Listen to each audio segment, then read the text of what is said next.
In my previous class, I told you I prepared a sheet of 50 daily use words. So in previous class, we learned 25 words, and in today's class, we are going to learn 25 words. কারণ আমি আগের ক্লাসে তোমাদেরকে একবারে 50টা word বলিনি, যাতে তোমাদের অসুবিধে হয় মনে রাখতে, সেই কারণে। আশা করি তোমাদেরকে আগে যে ওয়ার্ডগুলো বলেছিলাম সেগুলো তোমরা অবশ্যই প্র্যাকটিস করেছো। তো আজকের ক্লাসটা শুরু করা যাক, চলো। So hello everyone, this is Barnali here and you are watching me in Barnali Classroom. তো দেখো, স্পোকেন ইংলিশের জন্য ডেলি ইউজ ওয়ার্ডগুলো জানাটা ভীষণই important, because without words we can't speak. তো যখন তুমি কথা বলতে যাবে তখন তোমাকে অবশ্যই ডেলি ইউজ ওয়ার্ডগুলো ব্যবহার করতে হবে। তো কোনটা কখন কিভাবে ব্যবহার হবে তার জন্য আমি অলরেডি তোমাকে একটা লিস্ট বানিয়ে দিয়েছিলাম। সেই লিস্টের মধ্যে 25 words we have learned, and in today remaining 25 words we are going to learn. তো চলো আর বেশি কথা না বলে শুরু করা যাক। So let's get started. So our first word is doing. Doing মানে হচ্ছে কোনো কিছু করছি। ডুইং হচ্ছে ডু ভার্বের ফর্ম। সো ডুইং মানে হচ্ছে কোনো কিছু করছি। যেমন ধরো আমি এটা বলতে পারি যে I am doing a work, আমি একটা কাজ করছি। সেই ক্ষেত্রে এটা হচ্ছে প্রেজেন্ট কন্টিনিউয়াস টেন্স। তো ডুইং নর্মালি প্রেজেন্ট কন্টিনিউয়াস টেন্সে ব্যবহার হয়। তো I am doing a work, he is doing cooking, he is doing his work. তো তুমি দেখো ডুইংটাকে এভাবে ব্যবহার করতে পারো, আমি একটা কাজ করছি, সে একটা কাজ করছে, বা হোয়াট আর ইউ ডুইং, তুমি কি করছো, হোয়াট আর দে ডুইং, তারা কি করছে। তো ডুইং মানে হচ্ছে কোনো কিছু করা। তো ডুইং এর পরে হচ্ছে নেক্সট ওয়ার্ড স্পাইসি। স্পাইসি মানে হচ্ছে ঝাল। স্পাইসি মানে হচ্ছে ঝাল। যেমন I like to it spicy food, মানে আমার ঝাল ঝাল খাবার খেতে ভালো লাগে। বা spicy food is not good for the health, মানে স্বাস্থ্যের পক্ষে কিন্তু ঝাল খাবার খাওয়া খুবই অস্বাস্থ্যকর, মানে ঝাল খাবার খাওয়া উচিত নয়। তো সেই ক্ষেত্রে স্পাইসি মানে হচ্ছে ঝাল। বা নর্মালিও আমরা বলতে পারি এটার কেমন টেস্ট হয়েছে, তো সেই ক্ষেত্রে আমরা আনসার দিই স্পাইসি, মানে ইটস ভেরি স্পাইসি। তো স্পাইসি মানে হচ্ছে সেক্ষেত্রে এটা খুব ঝাল, এটা খুব মশলাদার, সেই ক্ষেত্রে আমরা ব্যবহার করতে পারি স্পাইসি এই ওয়ার্ডটা। নেক্সট হচ্ছে ওয়ান্ট। ওয়ান্ট মানে হচ্ছে কোনো কিছু চাওয়া। যেমন ধরো যদি আমি বলি যে আমি একজন টিচার হতে চাই, I want to be a teacher. আমি একজন ডাক্তার হতে চাই, I want to be a doctor. And তুমি কি হতে চাও, what do you want to be, মানে তুমি কি হতে চাইছো। তো কোনো কিছু চাওয়ার ক্ষেত্রে, মানে শুধুমাত্র কি হতে চাও সেই ক্ষেত্রে নয়। আই ওয়ান্ট দিস পেন, মানে আমার এই পেনটা দরকার। আই ওয়ান্ট দিস ড্রেস, আমার এই ড্রেসটা চাই।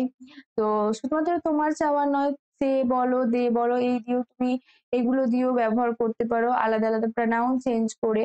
তো ওয়ান্ট হচ্ছে এমন একটা ওয়ার্ড যেটা আমরা ডেইলি লাইফে ব্যবহার করে থাকি, মানে সব থেকে বেশি যে ওয়ার্ড গুলো ব্যবহার হয় তার ওয়ান অফ দেম, ওয়ান্ট হচ্ছে ওয়ান অফ দেম।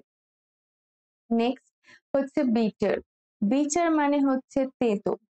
বিটার মানে হচ্ছে তেতো, মানে এটা হচ্ছে একটা টেস্ট, মানে যেমন ধরো স্পাইসিটা একটা টেস্ট ছিল যে ঝাল, সেরকমই বিটার মানে হচ্ছে তেতো। ইটস ভেরি বিটার, মানে এটা খুবই তেতো। মানে ধরো কোনো খাবার হয়েছে, সেই খাবারটা ভীষণই আঁটি, ভীষণই তেতো, সেই ক্ষেত্রে আমরা বলি। বা দেখবে আমরা বিটার গোর্ড বলি। বিটার গোর্ড মানে হচ্ছে করলা, যেটার বা উচ্ছে, যেটাকে মানে টেস্টটা হচ্ছে তেতো, এটার টেস্টটা তেতো, সেই কারণে বিটার গোর্ড বলা হয়। নেক্সট হচ্ছে রটেন। রটেন মানে হচ্ছে পচা। রটেন মানে হচ্ছে পচা। দিস ম্যাঙ্গোজ আর রটেন, মানে এই যে আমগুলো রয়েছে এই আমগুলো পচা। বা দিস এগস আর রটেন, মানে এই যে ডিমগুলো রয়েছে সেই ডিমগুলো হচ্ছে পচা। বা পচা খাবার খাওয়া হচ্ছে ভীষণই অস্বাস্থ্যকর, বা এগুলো পচে যাবে, পচে গেছে। তো পচা ইংলিশ হচ্ছে rotten. Rotten mangoes, rotten potatoes, rotten eggs, তুমি যে কোনো মানে যে কোনো পচার ক্ষেত্রে এটা ব্যবহার করতে পারো। নেক্সট হচ্ছে সোর। সোর মানে হচ্ছে টক।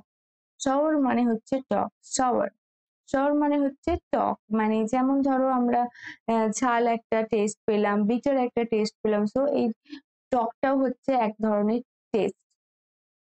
বা টক টেস্ট কিসের হয়, যেমন আমরা এটা বলতে পারি যে দ্য টারমারিন টেস্ট সর, মানে টারমারিনের টেস্টটা হচ্ছে টক, বা I don't like this short test, মানে এই ধরো টক টেস্টটা, এই টকের স্বাদটা আমার ভালো লাগে না বা ভালো লাগে। তুমি যে কোনো টকের ক্ষেত্রে এই ওয়ার্ডটা ব্যবহার করতে পারো, বা এটা কেমন হয়ে গেছে, তো এটা কেমন হয়েছে, সেই ক্ষেত্রে তুমি বলতে পারো যে এটা ভীষণই টক। নেক্সট, স্টিংকি। স্টিংকি মানে হচ্ছে দুর্গন্ধ। স্টিংকি মানে হচ্ছে দুর্গন্ধ, মানে ধরো কোনো খাবার কাল থেকে বাইরে পড়ে আছে, কাল থেকে মানে কাল অলরেডি কুকিং হয়ে গেছে, সেই খাবারটা বাইরে পড়ে গেছে, তো সেই খাবারটা থেকে যে স্মেলটা ছাড়বে, সেই স্মেলটাকে আমরা বলবো স্টিংকি। স্টিংকি মানে সেইটা কি হয়, যে স্মেলটা হয় সেটা কিন্তু সুগন্ধ হয় না, সেটা দুর্গন্ধ হয়। তো এই দুর্গন্ধ, এটাকে আমরা ইংলিশে বলবো স্টিংকি। নেক্সট হচ্ছে পঞ্জেন্ট। পঞ্জেন্ট মানে হচ্ছে ঝাঁঝালো। দেখবে অনেক সময় হয় না যে আমটা কেমন হয়েছে, না আমটা হচ্ছে ভীষণই ঝাঁঝালো, এই ঝাঁঝালো এটাকে আমরা ইংলিশে বলবো পুঞ্জেন্ট। পুঞ্জেন্ট মানে হচ্ছে ঝাঁঝালো। নেক্সট রয়েছে ইয়াম্মি। ইয়াম্মি, ইয়াম্মি মানে হচ্ছে সুস্বাদু। Yes, it's very yummy. তো ইয়াম্মি মানে হচ্ছে ধরো তোমাকে কোনো খাবার দিয়েছে, সেই খাবারটা it's looking delicious, it's very yummy, মানে ধরো তুমি দেখে তোমার মনে হচ্ছে এটা খুব সুস্বাদু, আর তুমি খাবার পরে যে তুমি স্বাদটা পেলে সেটাকেই বলবে ইয়াম্মি। ইয়াম্মি মানে হচ্ছে সুস্বাদু। নেক্সট, নাও। নাও মানে হচ্ছে এখন, মানে বর্তমানে প্রেজেন্টলি, সেই ক্ষেত্রে তুমি ব্যবহার করবে নাও। Now I am making video. Now, now they are sleeping, এখন তারা ঘুমাচ্ছে। নাও দে আর ওয়াচিং মুভি, এখন তারা সিনেমা দেখছে। তো নাও মানে হচ্ছে এখন। অ্যান্ড নেক্সট, নেক্সট হচ্ছে পরবর্তী। নেক্সট মানে হচ্ছে পরবর্তী। যেমন দেখবে তোমরা যখন ট্রেনে কোথাও যাও তখন বলে যে নেক্সট স্টপেজ, তো এই নেক্সট স্টপেজ মানে পরবর্তী স্টপেজ, পরবর্তী যেখানে তুমি নামতে চলেছো। তো নেক্সট মানে হচ্ছে পরবর্তী। অ্যান্ড ওয়ান, ওয়ান মানে এক। তো তোমরা যারা আগে ক্লাস করেছো আমার, তারা জানো এই ওয়ার্ড গুলো, তাদের জন্য অবশ্যই রিভিশন হচ্ছে। যেমন আমরা এরকম অনেক সময় বলি, once upon a time there lived a lion, মানে একদা এক সময় সেখানে একটা সিংহ থাকতো। বা once কখন আমরা ব্যবহার করি, যেমন ধরো একবারই বোঝানোর জন্য ব্যবহার করা হয়, once I went there, আমি একবার সেখানে গিয়েছিলাম। once you can try this, মানে তুমি এটা একবার চেষ্টা করে দেখতে পারো। তো once মানে হচ্ছে একবার। তো নেক্সট হচ্ছে সিন্স। সিন্স মানে হচ্ছে যেহেতু, যেহেতু সে সেটা করেনি, সেই ক্ষেত্রে আমরা সিন্স ব্যবহার করতে পারি। সিন্স মানে হচ্ছে যেহেতু। নেক্সট রয়েছে শুন। শুন মানে হচ্ছে শীঘ্রই, as early as possible বা as soon as possible। তো এই দুটোর মানেই একই। তো সুন মানে হচ্ছে অ্যাকচুয়ালি আর্লি বা তাড়াতাড়ি বা শীঘ্রই। তো সুন মানে হচ্ছে আর্লি বা তাড়াতাড়ি বা শীঘ্রই। নেক্সট রয়েছে সেলডাম। সেলডাম মানে হচ্ছে কদাচিৎ, এটা একদমই নেই বা না বোঝানোর জন্য ব্যবহার করা হয়। আই সেলডাম ওয়েন্ট দেয়ার, আমি প্রায় কদাচিৎ সেখানে গিয়েছিলাম, যেটার মানে একদমই যাইনি বললেই চলে। তো সেলডম যে সেন্টেন্সে ব্যবহার হয়, সেই যে ভার্বটা থাকে, সেই ভার্বের সঙ্গে এরকম বোঝায় আমি প্রায় খাইনি বললেই চলে, আমি কদাচিৎ খেয়েছি, আমি কদাচিৎ গিয়েছি, আমি কদাচিৎ কাজ করেছি। তো কদাচিৎ ইংলিশ হচ্ছে সেলডম। Next, still. স্টিল মানে হচ্ছে এখনো। স্টিল ইউ আর দেয়ার, মানে এখনো তুমি সেখানে আছো। তো স্টিল আর ইউ ওয়ার্কিং, বা ধরো এটা বলতে পারো still you are going to school, মানে তুমি এখনো অব্দি স্কুলে যাচ্ছ, মানে ধরো কোনো তোমার ফ্রেন্ডের সঙ্গে দেখা হয়েছে, কি রে তুই এখনো স্কুলে যাচ্ছিস। তো স্টিল মানে হচ্ছে এখনো পর্যন্ত, মানে ধরো অতীতে কোনো কাজ করা হচ্ছিল সেটা তুমি জানো এবং বর্তমানে এখনো দেখছো যে সেই কাজটাই চলছে, সেই ক্ষেত্রে আমরা স্টিল ব্যবহার করি। Next, before. বিফোর মানে হচ্ছে আগে, মানে সেটা তোমার আগে কেউ দাঁড়িয়ে থাকুক বা তোমার আগে কারুর বাড়ি হোক, মানে তোমার বাড়ির আগে কারুর বাড়ি হলে সেক্ষেত্রেও বিফোর ব্যবহার হবে, আর তোমার আগে কেউ দাঁড়িয়ে থাকলে সেটাও বিফোর হবে। বা আমি যেমন তোমায় বললাম ইন মাই প্রিভিয়াস ভিডিও, তো এই প্রিভিয়াস এর জায়গায় আমি বিফোর বলতে পারতাম। তো বিফোর মানে হচ্ছে অ্যাকচুয়ালি প্রিভিয়াস বা আগে। Next, any.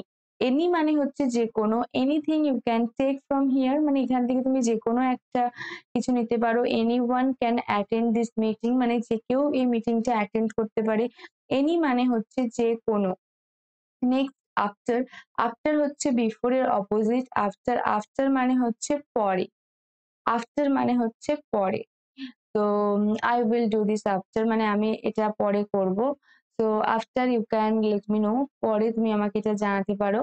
তো আফটার মানে হচ্ছে পরে। Next forever, forever I am going to remember you, মানে আমি তোমাকে চিরকাল মনে রাখতে চলেছি। তো ফরএভার মানে হচ্ছে অ্যাকচুয়ালি চিরকাল, ফরএভার এর মানে হচ্ছে চিরকাল। নেক্সট নেভার, নেভার মানে হচ্ছে কখনোই না, never tell lie, never do this work, মানে কখনোই এই কাজটা করো না, কখনোই মিথ্যে কথা বলো না। তো নেভার মানে হচ্ছে কখনোই না। তো নেভার কখনোই না, এটা শুনেই বুঝতে পারছো এটা হচ্ছে নর্মালি নেগেটিভ সেন্টেন্সে ব্যবহার হয়। নেক্সট ফরগিভ, ফরগিভ মানে হচ্ছে ক্ষমা করা। ফরগিভ হচ্ছে একটা ভীষণই গুড কোয়ালিটি। তো প্লিজ ফরগিভ আস, আমাদেরকে ক্ষমা করে দাও। So you can forgive me, তুমি আমাকে ক্ষমা করতে পারো। সো ফরগিভ মানে হচ্ছে ক্ষমা করা। নেক্সট অলওয়েজ, অলওয়েজ হচ্ছে নেভারের অপোজিট। নেভার মানে যেমন কখনোই না, সেরকম অলওয়েজ মানে হচ্ছে সব সময় বা সর্বদা। So always speak the truth, always respect your parents, always listen to your teachers, মানে সবসময় তোমার টিচারেরা যেটা বলবে সেটা শুনবে, সবসময় বড়দেরকে রেসপেক্ট করবে। তো এই সবসময় ইংলিশ হচ্ছে অলওয়েজ। নেক্সট সিন, সিন মানে হচ্ছে দেখা হয়েছে। সিনটা তোমাদের সবার কাছে পরিচিত এই ওয়ার্ডটা, কারণ আমরা বকি বলি হোয়াটসঅ্যাপের মেসেজটা সিন হয়েছে বা সে সিন করেছে। এই সিন মানে, সিন করেছে মানে হচ্ছে সে অ্যাকচুয়ালি দেখেছে। তো সিন মানে হচ্ছে দেখা হয়েছে। সি ভার্বের পাস্ট পার্টিসিপেল ফর্ম হচ্ছে সিন, সি স সিন।